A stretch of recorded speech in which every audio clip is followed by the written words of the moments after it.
Welcome, ladies and gentlemen, to Fan Appreciation Month here on Reaction and Review. Tonight, guys, I'm checking out a sci-fi film from 2011. That movie is The Darkest Hour. Now, I'm going to tell you, I do remember the television ads that ran for this movie back in 2011. And I remember that they looked really interesting. For those of you who either have no memory of these ads, you've never heard of this movie, you don't know much, I'm going to tell you everything I know going in. It is a sci-fi film about essentially this alien threat. I'm going to assume it's alien because there's almost no other explanation for it, which takes the form of light, as you can see in the on the cover here. And it basically vaporizes anything it fucking touches, and the humans have to try to find a way of beating it. And I'm going to tell you guys, those ads looked really cool. I have somewhat high hopes on this film. I have no idea if it's going to be any, good or not. And the only way I'm going to find out is if I shut up and I push play, and I'm going to do that right now. So, without further ado, it's time to kick back, relax, and check out The Darkest Hour. So guys, this movie's off to a little bit of a bad start. We have now been introduced to what I'm going to assume are our four main characters. Not a single one of these vapid, arrogant dipshits are worth caring about in the slightest. I'm certainly hoping that that gets better as the film goes on, but right now, not a single one has shown any element of fucking likability at all. And I fear that that's going to make this entire film a torturous mess. I completely forgot that they showed that dog getting vaporized in the fucking trailer, man. That honestly was kind of tragic, but then again, that's also because that dog was the closest thing I've found to a likable character in this movie so far. And honestly, guys, the whole thing's been kind of dull for the last, 10 minutes or so. I was not expecting that. So wait a minute here. So these aliens attacked every major city on the planet. If that is true, why the hell are we following these 5 worthless assholes in fucking Moscow? There have to be more interesting characters somewhere. In London, in Antwerp, Tokyo, New York, somebody has to be more interesting than these 5 douchebags. My God, why the fuck then are we watching these people when we could be probably watching far more interesting characters in better towns than Moscow? So one of these aliens just took a point-blank shot from a friggin' bazooka, and it's still alive. How the fuck are you supposed to kill these things? Moreover, where in the hell did this army of garbage knights get a fucking horse? And no, I don't know what the fuck else to call them, guys. They're all just sort of walking around in garbage, and one of them's riding a horse. Might as well just call them fucking garbage knights. You know, guys, I am watching this, and you want to know the one thing that just keeps popping into my head?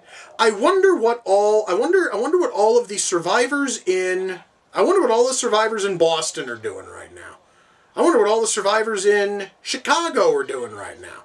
I'm wondering what any of the survivors in any other city are doing against this alien threat. It has to be more interesting than the shit that's going on in this fucking movie.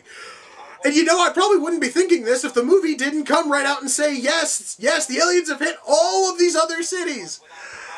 Oh my God, when does this boring shit end?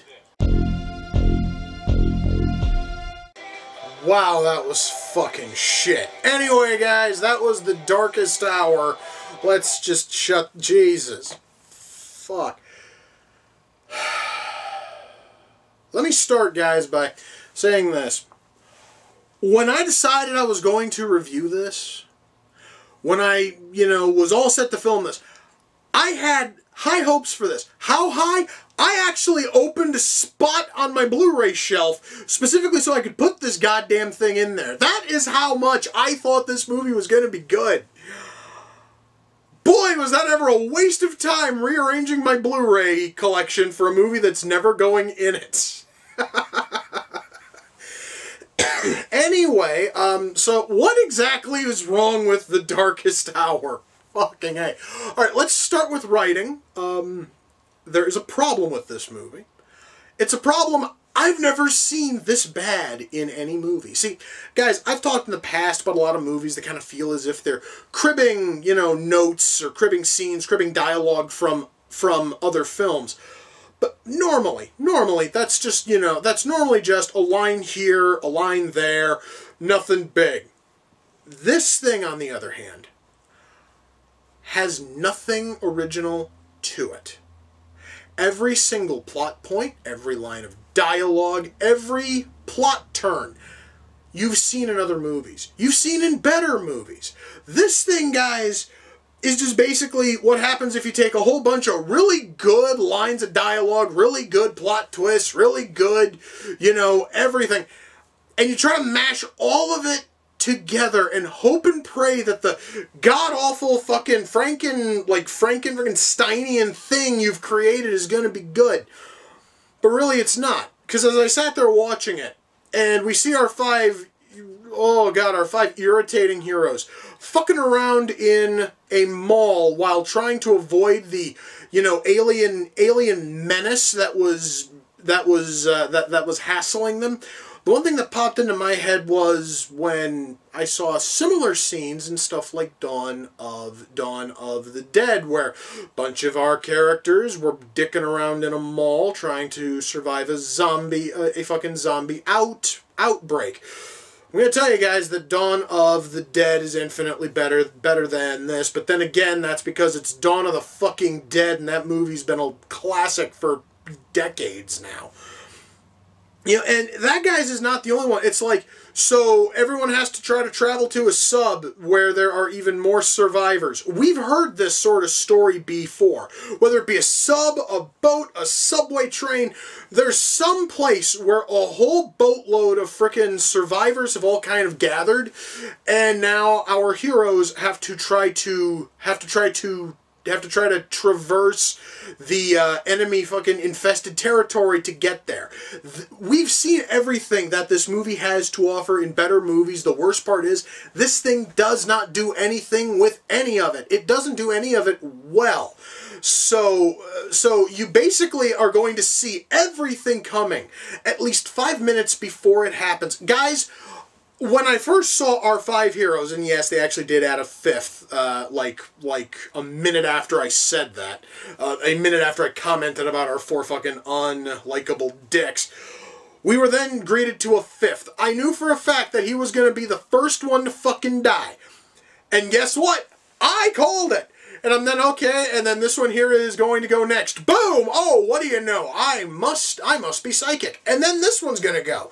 We're going to be left down to these two, and they are going to make it all the way to the end of the film.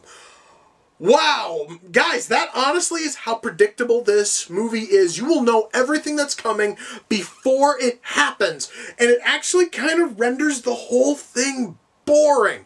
Now, not only do we have that problem going for it, but also the fact that our characters, as I've stressed many times so far, are completely unlikable. You can count the number of interesting, likable characters on one hand, and I'm going to tell you right now, you can also count the number of them who live on even less fingers.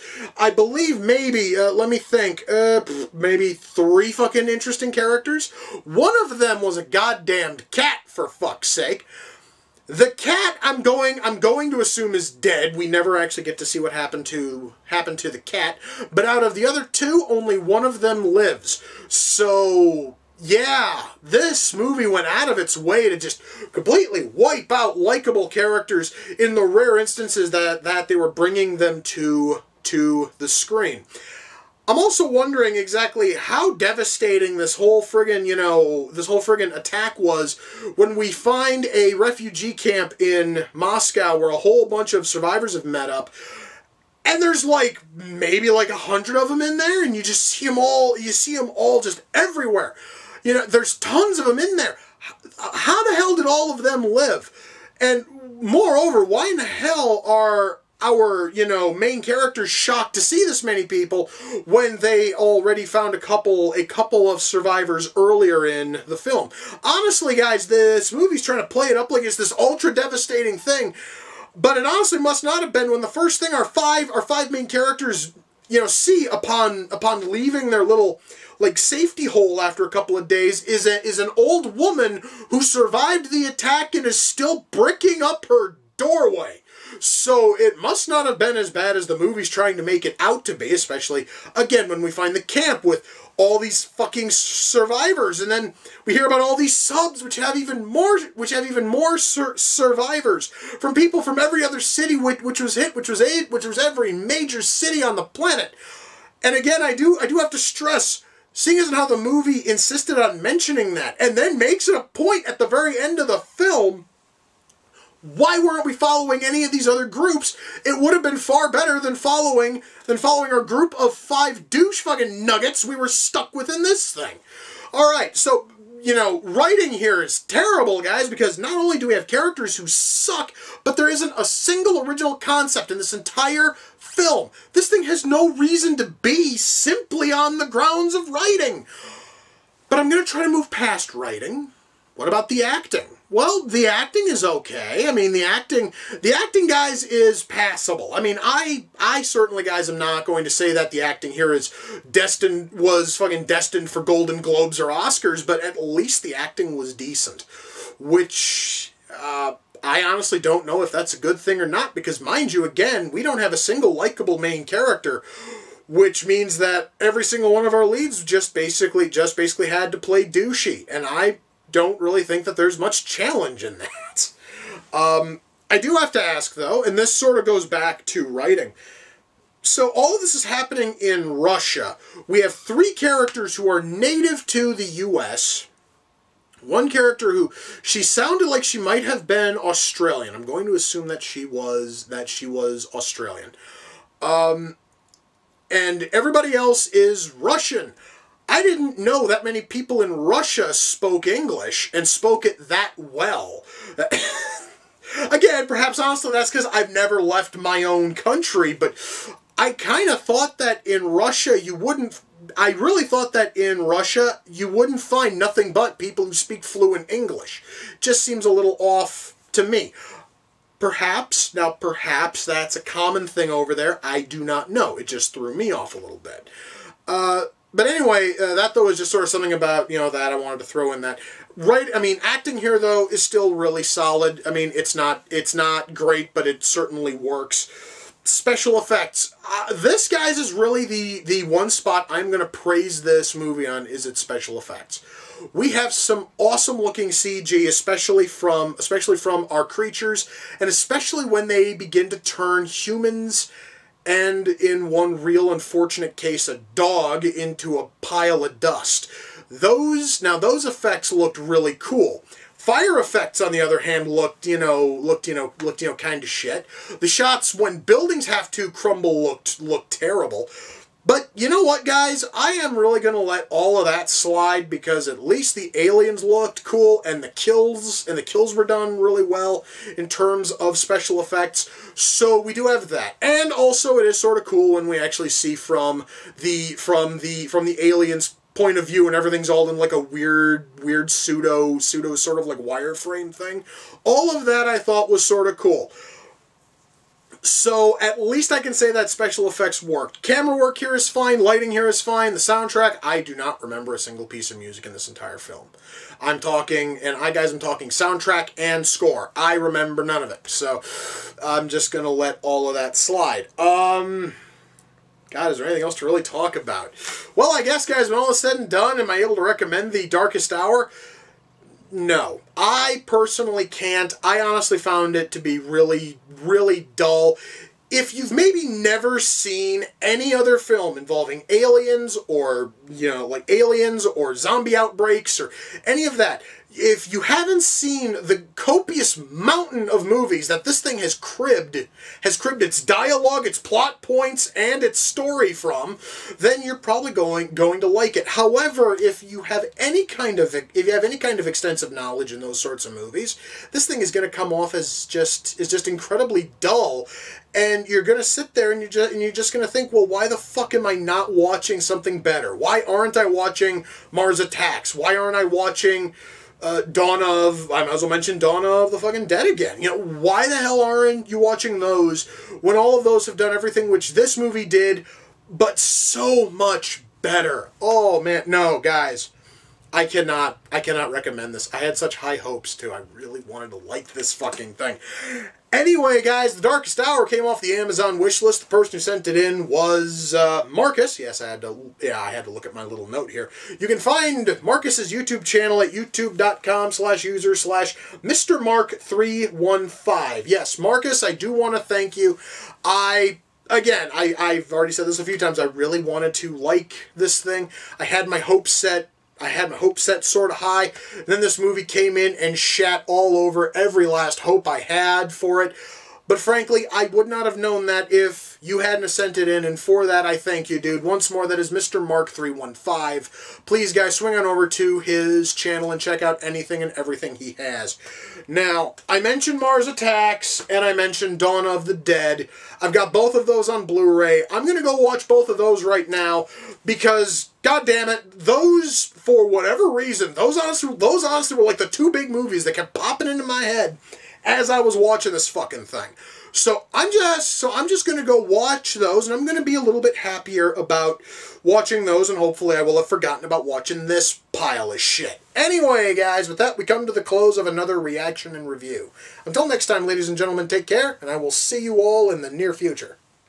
Peace.